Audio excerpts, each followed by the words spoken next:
Hello, everybody. My name is Richard Schmidt, and today I'm going to be the moderator of this tutorial. And this tutorial is about what an OPAC is and how we can use it in a public library system. So let's get right to it. We're going to share our screen and we're going to go right to our PowerPoint. So let's check it. All right. Okay, so it says online tutorial. What is an OPAC? How can it help us at a public library system? Let's look at our learning objectives today. You will be able to define what an OPAC is. You will be able to understand the usefulness and contents of an OPAC. You will learn basic searching techniques using an OPAC.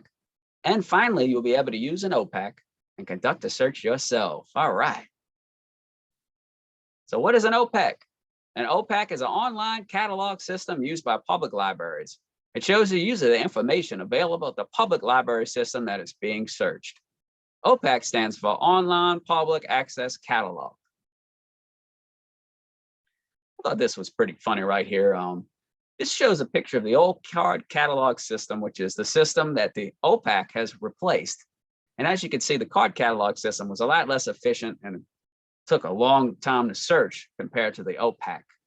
So prehistoric Googling. I thought that was funny. And that's not exactly accurate because Google is a search engine, while the OPAC and a card catalog system is really restricted to a library system.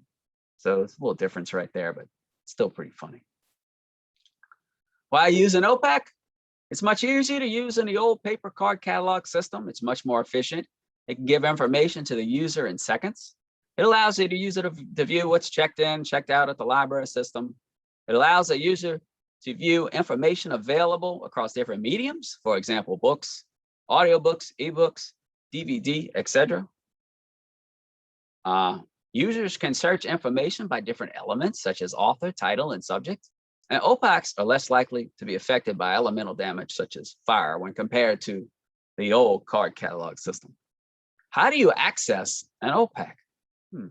OPACs are usually accessed by the public on a public library's official website. Look for the search bar, usually at the top of the page. A library card is usually not required to search an OPAC. However, it is required to check out information from the public library,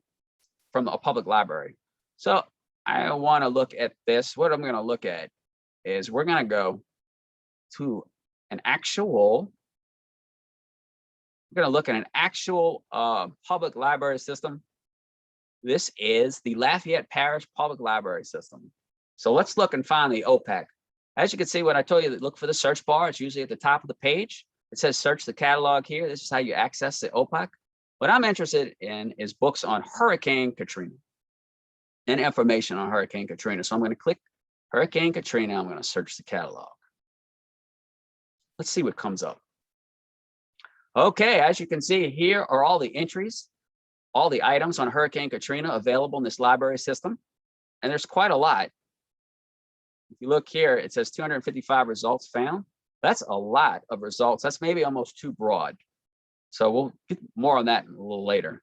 But if you look over here, you can see the check boxes too that you can use to narrow your search. You can narrow it by library, format, author. We'll talk more about that too. So what we want to do, we want to go back to our PowerPoint. And we covered that. Let's keep going. OPAC contents. What do I see right after I search? You see a list of information available in the library system related to the search.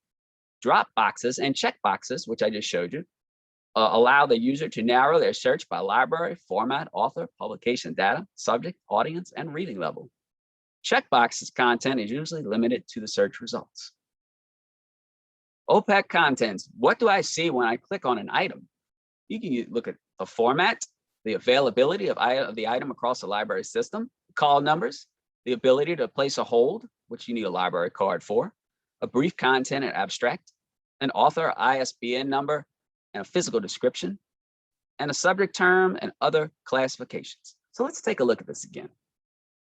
Let's go back to the, we're gonna go back to our search results at the Lafayette Parish Public Library System. So now what I want to do, I want to click on an item and let's see how this works. I'm going to click on This item right here says Hurricane Katrina. The publication date is 2008, and I want to look at it. Okay, so here we got some important information. We have the title, we have the publication information, the contents, the abstract, even the accelerated reader level. We have subjects too as well that it's placed in. Look over here, you can place a hold if we click on it. Okay, here's, you have to have your library card for that. And if you look down here, you can see the format, the library, which the books are at, it's 2 of them. Call numbers for each location, and the status. It's a juvenile book. All right, now that we looked at that, let's go back to our PowerPoint. Okay, let's see. Moving on. Effective searching tips. Effective searching techniques can give the user better results in a shorter amount of time. This is a kind of a humorous picture right here. It says, I don't remember the title, but the cover was red. Well, obviously, there's plenty of red books, so searching by the color of the cover is not a very good idea. But luckily for OPACs, there's better ways to search, thank goodness. So let's look at that. What are effective searching tips by subject? All right, find a specific subject that is not too broad. However, make sure it's not too narrow either. When searching, avoid using too many words in the search box. This can muddy up the search results, causing the results to not show the available books, and that would not be good. Use the checkboxes to narrow or limit search results. This is more effective than putting too many words in the search boxes. Also, users can also narrow search results by author, subsubject of the search topic, format, audience, etc. All right, so before we get into assessment, I want to go back. Let's go back to the Lafayette Parish Public Library site. And now I want to show you what I mean with our search tips. Okay, so I'm looking at all these books. There's over 255 results, and I see a lot of juvenile books about Hurricane Katrina. I don't want juvenile books or young adult books. I just want adult books. So first I'm going to try this. I'm going to type in adult books. Let's see what comes up. So we got Hurricane Katrina adult books. I'm going to search. Oh, look what happened. No books found. That's not good. So remember I told you that you don't want to put too many words in the search box because it muddies up the results.